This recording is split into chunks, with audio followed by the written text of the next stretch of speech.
नमस्कार, आप देख रहे हैं उत्तराखंड का नंबर 1 डिजिटल चैनल पहाड़ टीवी। आपके साथ मैं हूं बबीता रियाल। रुक करते हैं खबरों का, लेकिन उससे पहले एक नजर आज की हेडलाइंस पर। मसूरी माल रोड में शूटिंग होने पर लोगों ने जताया ऐतराज। शूटिंग यूनिट और स्थानीय लोगों के बीच हुई झड़प। अवैध लाइसेंसों से संचालित किए जा रहे हैं वाहन। उत्तरकाशी परिवहन विभाग बना हुआ मूक दर्शक। खटीमा में शहीद सम्मान यात्रा में शामिल हुए धामी। शहीदों के परिजनों को शॉल उड़ाकर किया सम्मानित। सरकार ने ओमिक्रॉन से बचाव के लिए जारी की एसओपी। पर्यटक स्थलों पर भी होगी रैंडम जांच।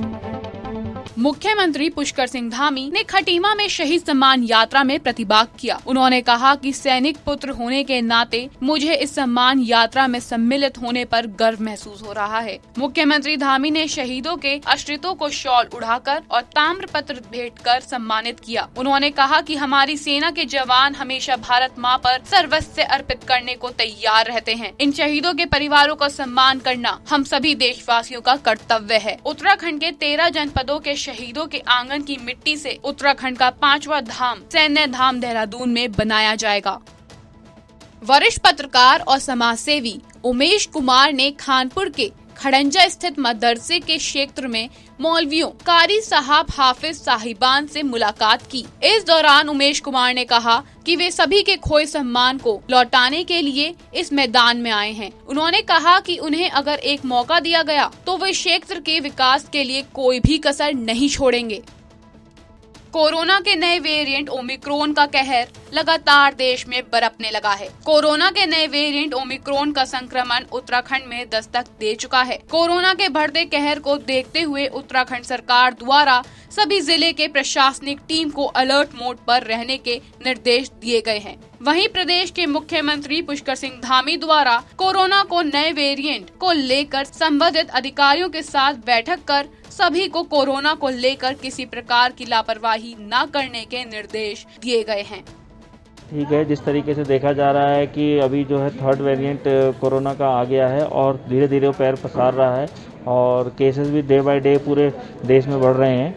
इसको देखते हुए कहीं ना कहीं हम सभी लोगों को सतर्क रहने की बहुत ज़्यादा ज़रूरत है। और स्पेशली अगर मसूरी की बात करते हैं तो मसूरी में जिस तरह से हमारे एसडीएम साहब ने भी निर्देश दिए हैं कि सभी लोग मास्क पहने और सोशल डिस्टेंसिंग का पालन करें और धीरे धीरे इसका असर भी दिख रहा है। लोग एक तरीके से जो थोड़ा लापरवाह हो गए थे फिर से सतर्क हो रहे हैं और कहीं ना कहीं हम सभी लोगों को, जैसे व्यापार मंडल ने, Mussoorie traders and welfare association ने पहले भी एक इसमें अहम भूमिका निभाते हुए कैंपेन चलाया था। कोशिश करेंगे कि दोबारा से इस तरह का कैंपेन चलाया जाए जिससे ज़्यादा से ज़्यादा लोगों को अवेयर करा जाएगा और सबको समझाया जाएगा कि भी मास्क ज़रूरी है और साथ ही साथ 2 गज की दूरी भी बहुत ज़रूरी है ताकि जो कोरोना का प्रकोप हमें पहले देखने को मिला उससे हम सभी लोग बच सकें। पर्यटक काफ़ी तादाद पे आते हैं, तो क्या उसके लिए कोई एक्शन प्लान प्रशासन के द्वारा? बिल्कुल, यहाँ पे मसूरी क्योंकि एक पर्यटक नगरी और पर्यटकों पर ही निर्भर करती है तो प्रशासन भी अलर्ट दिख रहा है। धीरे धीरे प्रशासन, जब से एसडीएम साहब ने बोला है तो पुलिस भी कहीं ना कहीं चालान काट रही है और साथ साथ पर्यटकों को समझा रही है। साथ साथ हम सब नागरिकों की भी नैतिक जिम्मेदारी है कि हम भी कहीं ना कहीं पर्यटकों को समझाएं और पर्यटक भी स्वयं भी समझें कि ये बहुत ज़रूरी है। यदि सभी लोगों को कोरोना से बचना है तो कहीं ना कहीं मास्क ज़रूरी है और साथ ही साथ सोशल डिस्टेंसिंग का पालन करना भी बहुत ज़रूरी है। पुलिस विभाग में हमारे डीजीपी महोदय द्वारा आदेशित किया गया है कि जितने भी पुलिस कर्मचारी हैं या पुलिस अधिकारी थाने चौकियों में हैं या जो भी स्टाफ है उसका एंटीजन टेस्ट करवाया जाएगा। ये हमें जानकारी प्राप्त हुई है और ताकि उनके परिवारों में या अन्य पुलिस में ये बीमारी और तीसरे चौथे दौर में ना फैल सके। इसके अतिरिक्त लोकल स्तर पर जो पुलिस का कोरोना से संबंधित है, पुरानी गाइडलाइनों के हिसाब से ही अभी हम लोग जागरूकता, मास्क पहनने के लिए और सोशल डिस्टेंसिंग के लिए लोगों को प्रेरित कर रहे हैं भीड़भाड़ वाली जगहों पर।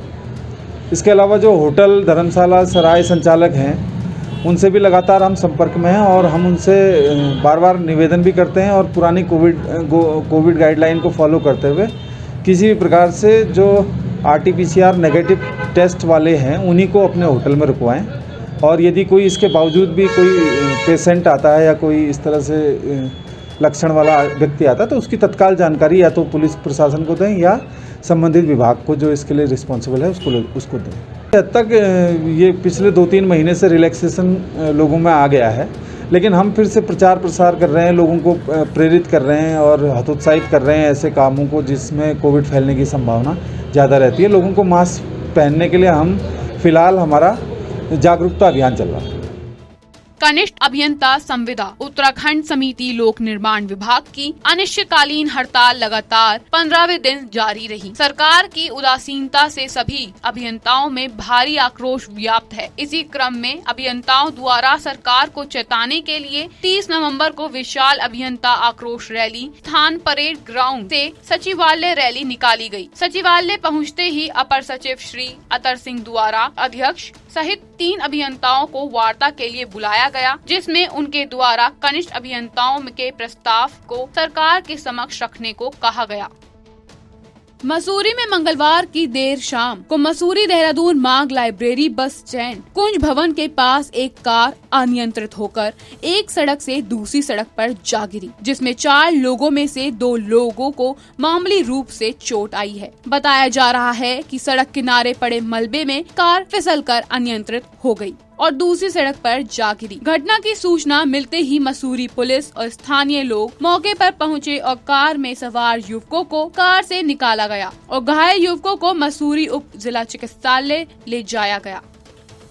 विधानसभा चुनाव से पूर्व संभावित प्रशासनिक फेरबदल को धामी सरकार ने मंगलवार को अंजाम दे दिया है। गढ़वाल और कुमायूं मंडल के आयुक्तों को बदल दिया गया। उद्यम सिंह नगर की जिलाधिकारी रंजना का तबादला शासन में अपर सचिव पद पर किया गया। युगल किशोर पंत उद्यम सिंह नगर के नए जिलाधिकारी बनाए गए हैं। शासन ने देर रात IAS अफसरों समेत कुल 35 नौकरशाहों के विभागों में फेरबदल का आदेश जारी किया। मसूरी माल रोड पर 24 फ्रेम्स मीडिया के द्वारा वेब सीरीज नजदीकियां की शूटिंग की जा रही है, जिसको लेकर शूटिंग यूनिट द्वारा माल रोड को शूट के दौरान पूर्ण रूप से बंद कर दिया गया, जिससे लोगों को भारी परेशानियों का सामना करना पड़ा। वहीं शूटिंग यूनिट के लोगों द्वारा स्थानीय लोगों से अवगत करने को लेकर शूटिंग यूनिट के लोगों और स्थानीय लोगों के बीच झड़प हुई। लोगों का कहना है कि माल रोड एक व्यस्तम रोड है, जहां पर पैदल और वाहनों की आवाजाही लगातार रहती है। 4 बजे तक ना एंट्री अभी कोई गाड़ी एंट्री नहीं, कोई गाड़ी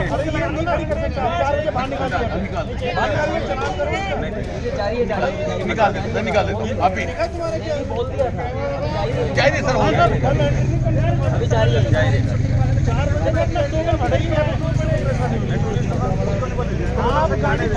निकाल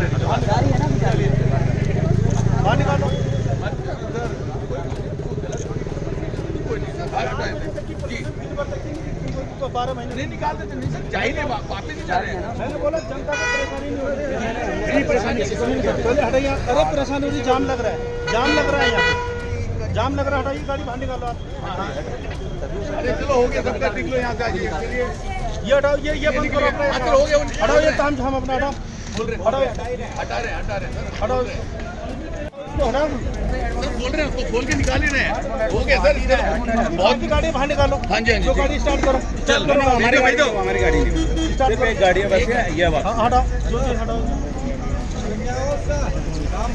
जनपद उत्तरकाशी के सिलक्यारा बरकोट टनल निर्माण में कार्यदायी संस्था नवयुगा कंपनी में बाहरी राज्यों से आए हुए वाहन चालकों के द्वारा पहाड़ी क्षेत्रों में वाहन चलाने का वैध लाइसेंस न होने पर भी चालकों द्वारा धड़ल्ले से कंपनी में वाहनों का संचालन किया जा रहा है और परिवहन विभाग उत्तरकाशी सबको देखते हुए मूर्ख दर्शक बना हुआ है। बता दें कि पहाड़ी क्षेत्रों में वाहन चलाने वाले चालक का लाइसेंस हिल होना अति आवश्यक है। स्थानीय वाहन चालकों का कहना है कि यहां पर कंपनी और परिवहन विभाग उत्तरकाशी की मिलीभगत से ये सब हो रहा है।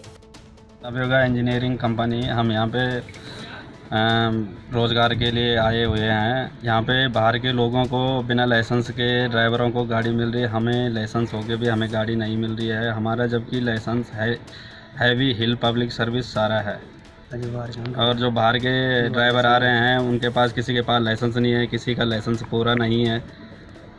यहाँ पे परिवहन विभाग भी इनको चेक नहीं करता है। रामनगर वन प्रभाग के फतेहपुर वन रेंज क्षेत्र अंतर्गत कई ग्राम सभाओं में हाथियों का आतंक। हाथी पड़ा ग्रामीणों के पीछे, ग्रामीणों ने भागकर बचाई जान। पिछले एक सप्ताह से लगातार लामाचौड़, खास फतेहपुर आदि जगहों पर हाथियों के झुंड आबादी क्षेत्रों में आ रहे हैं। लेकिन आज प्रातःकालीन जयपुर पाडली नंबर 2 निवासी उमेश चंद्र नैनवाल के आवास में हाथियों के झुंड ने हमला कर दिया, जिसमें हाथियों ने घर का मेन गेट को तोड़ने के प्रयास के साथ साथ खिड़कियों में लगे शीशों को भी नुकसान पहुंचाया। निश्चित रूप में हाथियों का आतंक चल रहा है और पिछले एक हफ्ते से लामाचौड़ है, फतेहपुर है, गांधी आश्रम है, रतनपुर है, जयपुर पाडली गांव है, ऐसे तमाम क्षेत्र हैं जिसमें चकलवा भी है, काराडूंगी भी है।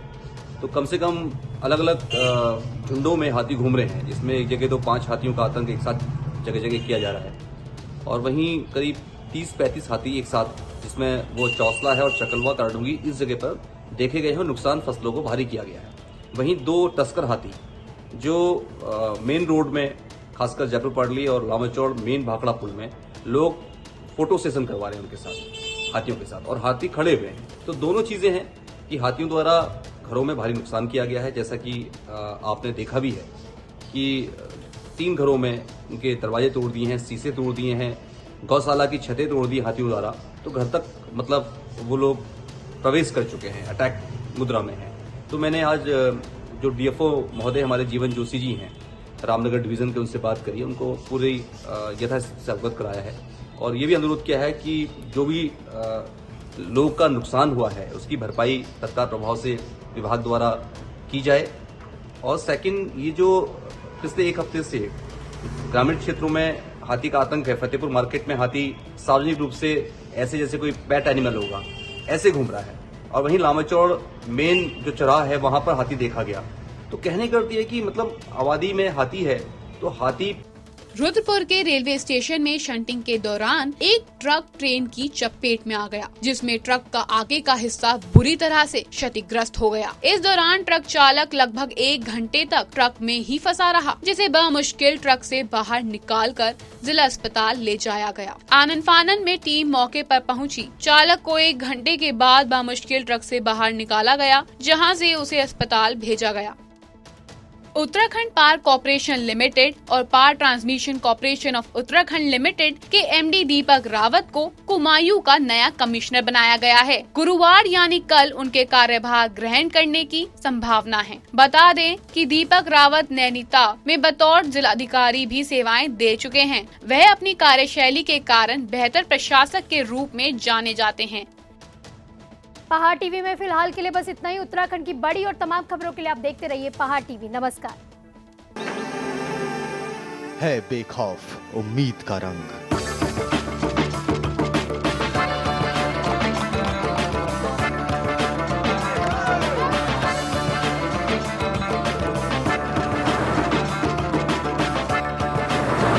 है आस्था भी।